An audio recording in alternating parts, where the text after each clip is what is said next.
desk. I'm Wade Hall. I'm rather awed at what I have to do today, and that is interview the master interviewer himself, Mr. Milton Metz. Welcome, Milton. How are you, Wade?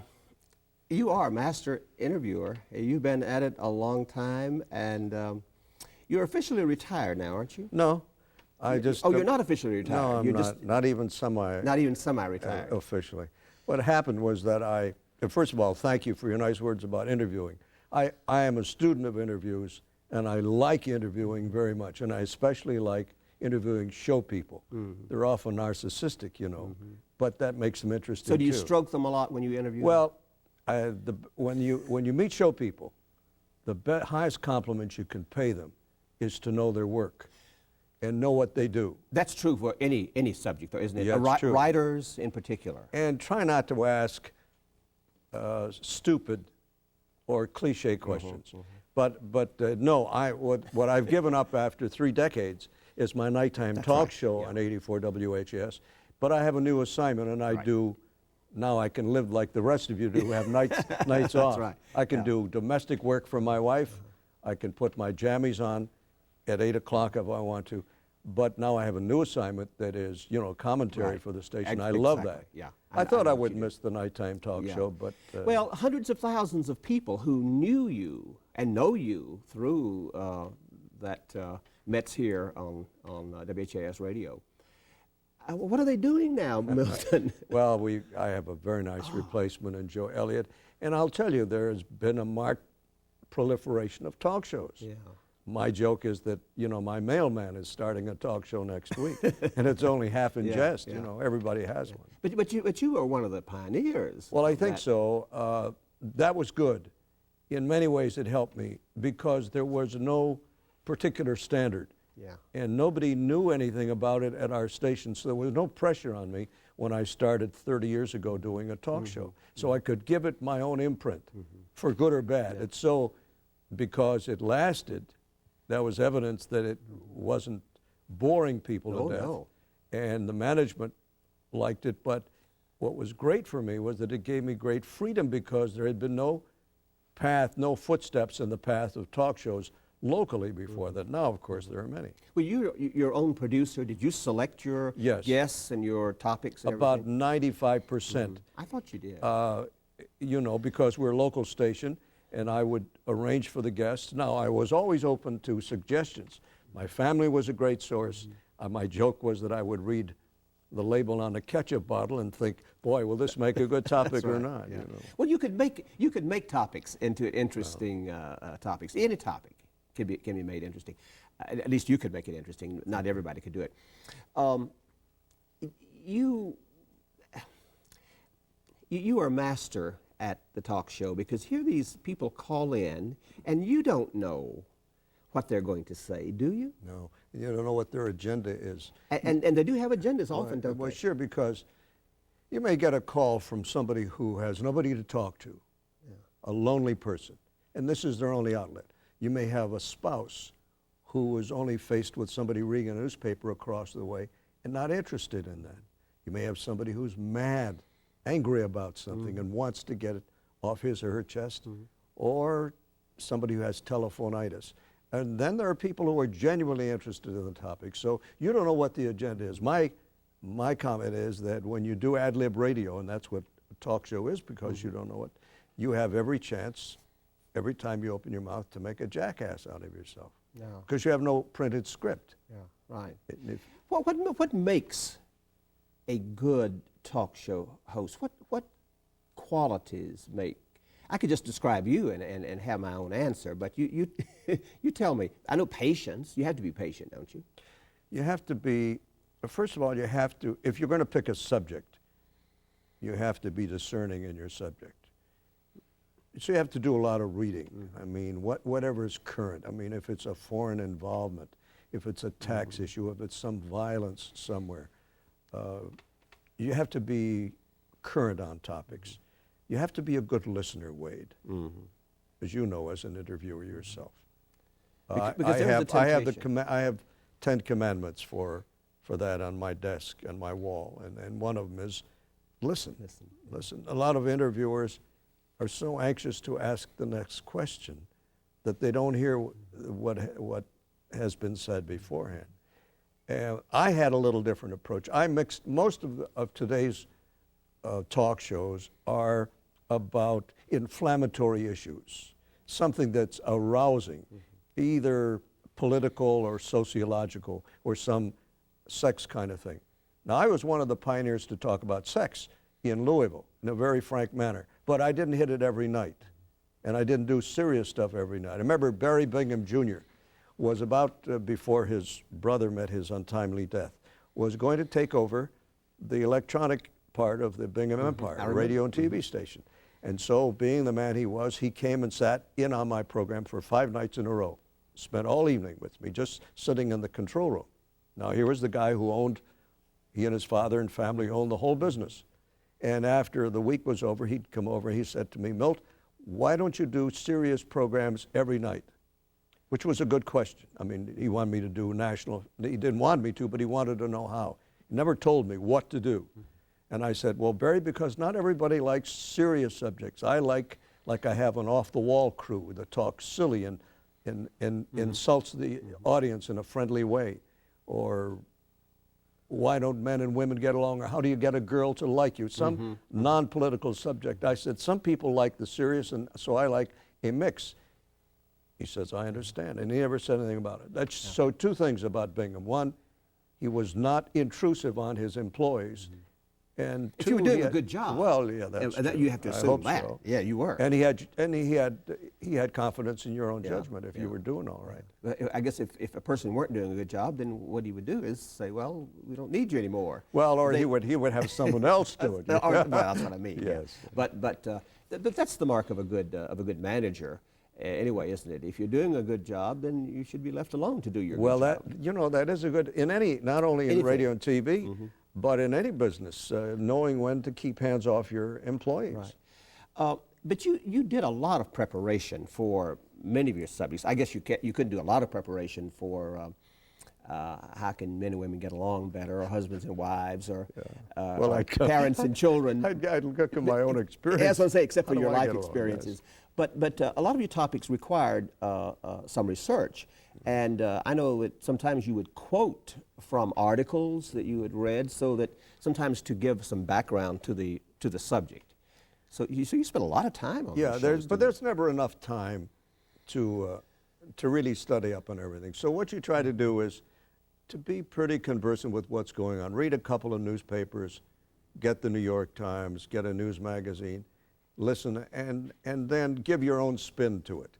And then get experts, if you can, who know more about it than you and know what questions to ask them. Did you ever have to cut people off, anybody off, because they were becoming obstreperous or you mean on vulgar? Phoning in? Very, very seldom. I think the host or hostess, whoever, puts a certain slant on it. That if you're aggressive and assertive and insulting, you're going to invite that kind of call. If you're moderate, not a wimp, understand, but if you're firm and moderate, you'll get that kind of call. Now, we had a 7-second delay, and a couple of wiseacres would call up and try to slip a dirty word here and there, but you never let them get you. You stay cool, and you push the button, and you get rid of that, erase that. Right. So you had somebody in the control room who could, if necessary. I had a button, you had a button. And the person in the control room had one, but I seldom had to use it. Yeah. And then, of course, over 30 years, what wasn't acceptable 25 years ago, suddenly you could say certain things again. Did you ever have topics that were real duds? I mean, nobody would call in. Well, I hate that they were erased from my mind. I can't recall it. I'd get a seizure when you mention that. Yeah. Because, you're there by yourself. I know. And I always I always say, well, they locked me in for 3 hours, and they're not going to let me out. I have no music to play. All I've got is a couple of commercials. But you would pick something big would happen. Maybe it was a beautiful spring or summer evening, and people just weren't listening to the radio. They were out on the back porches. And when it got dark, you would get some. Yeah. But that's what you're paid for. Right. So it's like a marriage, Wade, through thick and thin. not everything, is thick. So, but did you have any kind of fallback material? Like, could you read poems or short stories? Well, I never heard you do that, and I never heard I any would go a duds, different but- direction. I would strike out in something. I would try to say something provocative and hit it from a different angle. But mostly, I would tell myself, "You're here by yourself, kid. You better handle it." And fortunately, there were few nights like that. Did a lot of people call in repeatedly? You had a lot of people you got to know, sort of? Yes, but I think it's dangerous to have a clique like that, because then the other people feel that it's an insider's club. We once had a very nice fellow who did a talk show on our station many years ago, and he started calling his guests, whom he recognized, dear and darling. It didn't play, Wade, because the other people resented that camaraderie, and they felt that they weren't part of the club. And so I appreciated people who would call from Canada, from Michigan, and I would recognize them. I mean, they were spending, in the early days, their own money till we got an 800 number. But I would be cordial and friendly with them, but not overly so that other people wouldn't feel that it was an inside closed corporation. One of the exciting aspects of the broadcast media is that you're reaching people and influencing them. I guess one hopes for the better, but people you'll never see, and people who come to depend upon you. You see a lot of lonely people, especially in the night. People hundreds of miles from where you sit in the studio. That's an awesome responsibility, isn't it? Every once in a while, the station would give an anniversary party for me, and I'd be, and people don't go far distance to see a radio show. I mean, it's not a visual thing. And I would get people who would come at their own expense from Canada and Michigan. I remember those. But there's another aspect to being able to work at WHS, especially when we had one ownership, a sponsorship that I have to this day, and being able to do celebrity interviews. You talked about interviews, but on Derby Day, I do a combination radio and TV with famous people. After all, Louisville is hardly the crossroads of the world. But come Derby Day, you don't know who you're going to see, from an ex-president to a Super Bowl quarterback champion, and that's very exciting. Yeah, a lot of people, of course, associate you with not just the radio show that we've been talking about, because that's one that probably got you your so. widest recognition nationally. But people certainly in the Louisville and southern Indiana area remember you for a lot of work that you did. Derby on television, on Channel 11, wasn't it? Right. Well, in the last 3 years, I did it for Channel 32. 32. And I've done, right. I did a couple of years for Channel 15 right here. So They did, came with me, and some of these chaps are here today. My big thrill this year, in the last 3 years, I had exclusive interviews with fabulous people. This year was Andrew Lloyd Webber, and that was an exciting man to meet him. Yeah. Do you have any favorite celebrity interviewees, people that you just like after talking with them, maybe interviewing them several times? Yeah. I think at the head of this would have to be Walter Cronkite. Cronkite is just a natural. I interviewed him once and mentioned that I like tennis, and before you know it, in an hour, we were getting him shorts and a jock strap and a T-shirt and a racket, and we were playing tennis. That's the kind of guy. And when I went to New York the following year, darned if he didn't invite me to play tennis with him. Now, that time he was maybe the most famous voice and face in America. And he's a man of substance too, right? He was at the Downs, Wade, and he wanted some popcorn. Now, I don't know whether you've been out to the Downs. There's only one popcorn machine in the whole place, and it was 2 floors down.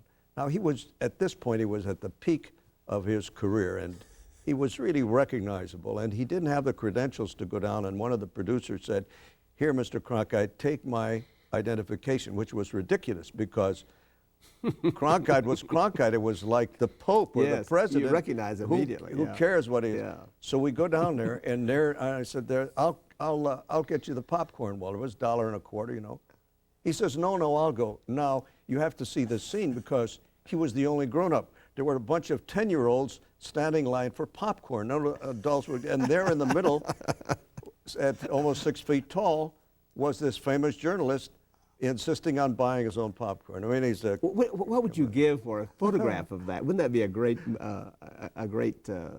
picture? I have one picture man. of him that he was wearing. He came to town without any tennis garb, so I got him a T-shirt that said WHAS across the front, big letters. Mm-hmm. I was always thought the station did a big mistake by not hiring a big billboard and blowing up a picture of Cronkite wearing our call letters. That would have been great. Stupid. So Yeah. anyway, I sent him, some guy was there and took a picture of Walter and me, and I sent it to Cronkite, and he writes on there, Milt, he says, if you let me beat you, I'll wear this T-shirt.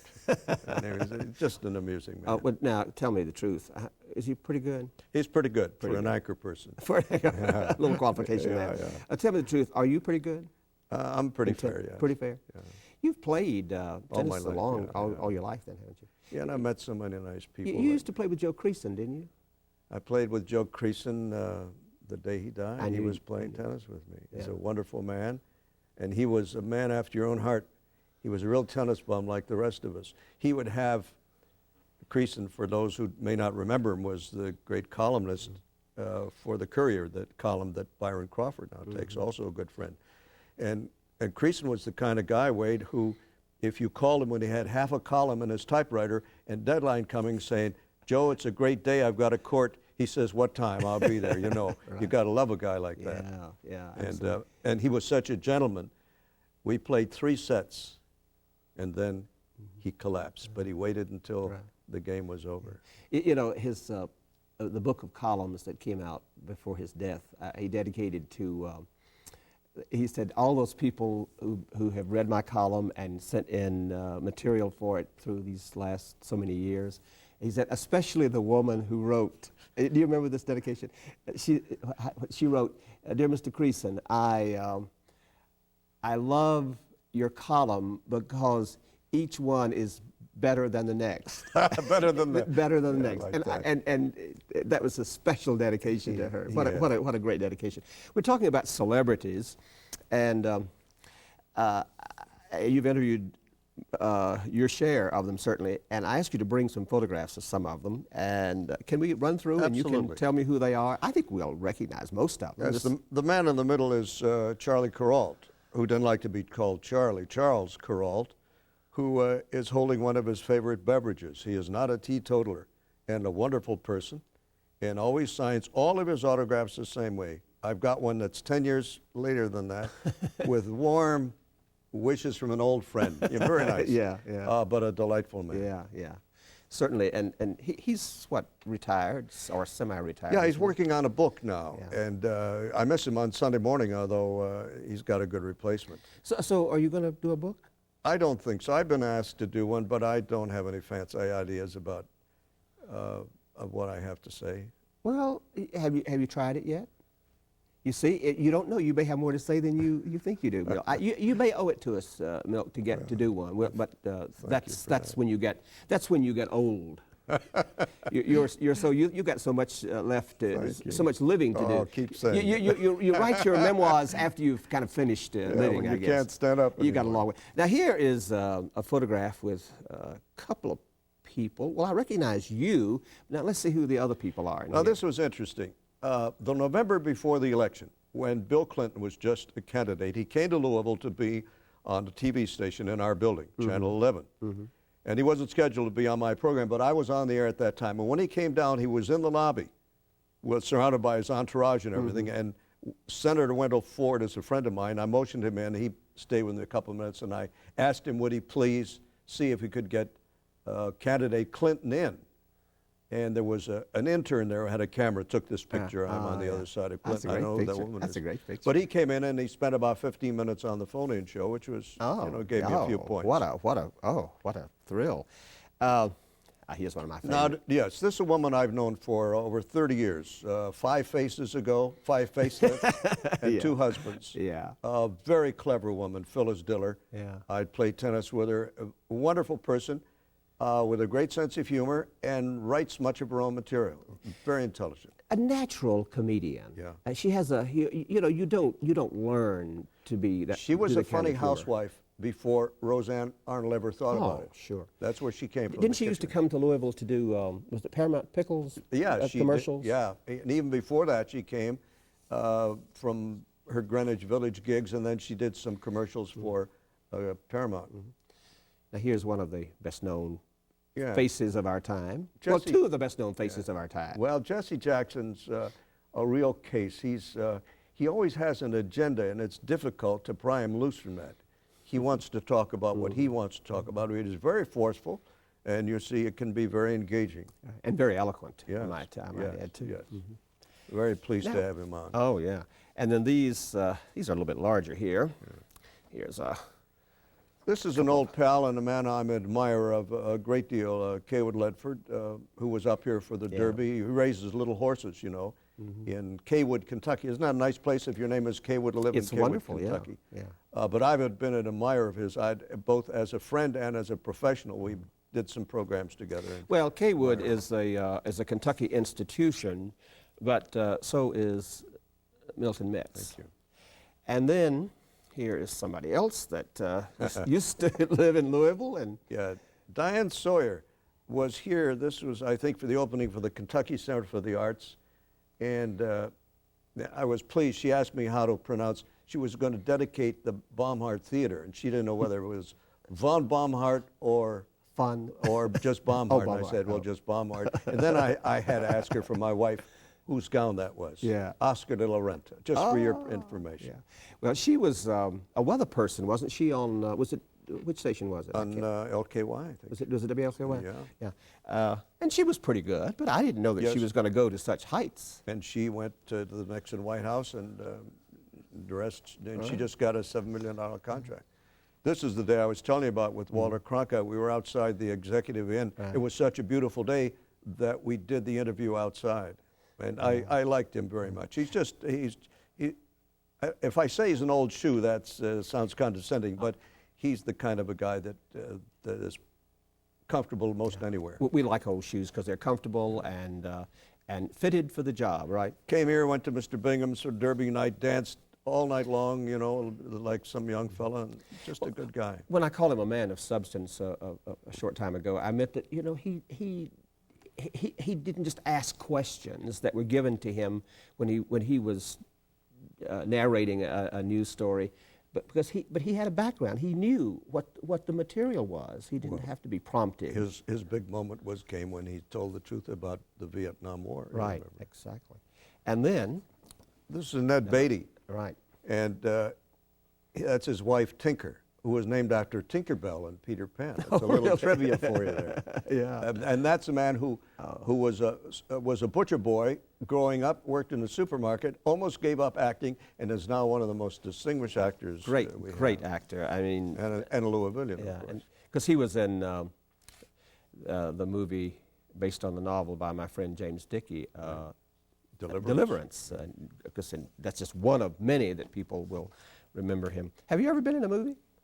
No, you know, and I really wanted to be. I'd give anything to be in a movie. Well, we ought to arrange that, Milt. Do you have contact? No, but I might. You know, when Mr. Bingham one time said he always wanted to play Prospero in The Tempest, yes, and we arranged that. I read that in the paper, and I thought, well, maybe we can. Right. If somebody is listening, maybe we'll find a script that will fit you. It's going to be hard to fit you to a script, but we'll do our best anyway.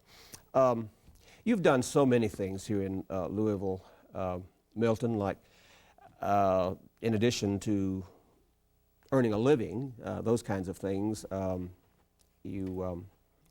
radio and television, and everyone remembers you for Omelette, I guess, the television show that you had with Faith Lyles. Right. You had some fascinating guests on there, and I always enjoyed it. But you've been in Louisville a long time. Yes, I came here as single and many years ago, and I got a wife, a child, and a mortgage, and that makes you a native. and you had to stay here, right? That's right. No, but you've enjoyed Louisville. It's been I've been a lot of places, not professionally, because almost all of my professional life has been in Louisville outside of working in radio at Ohio State University. And this is a great, great place. Yeah. It is a good place to live and to go out from if you need to travel, because the location's so good.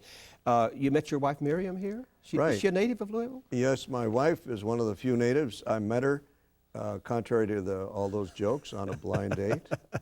Would you believe that? And she liked me, which surprised me no end.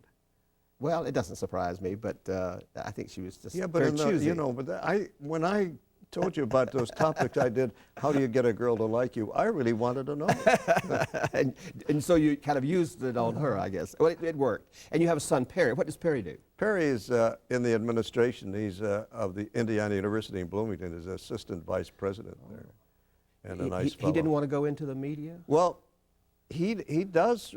As a matter of fact, the public radio and TV stations are units that he's responsible for, though he's not the manager. So it's kind of ironic that he grew up in a media family, but he's a journalist and a writer and an administrator primarily. I said you came to Louisville, but you didn't have very far to come. You came from Ohio, didn't you? From Cleveland, but Cleveland. I answered a blind ad. I didn't know where. It was a post office inquiry that I answered. No, we're glad that you came down our way and that you've lived here all these years. And I thank you for agreeing to come and sit on that side of the desk today.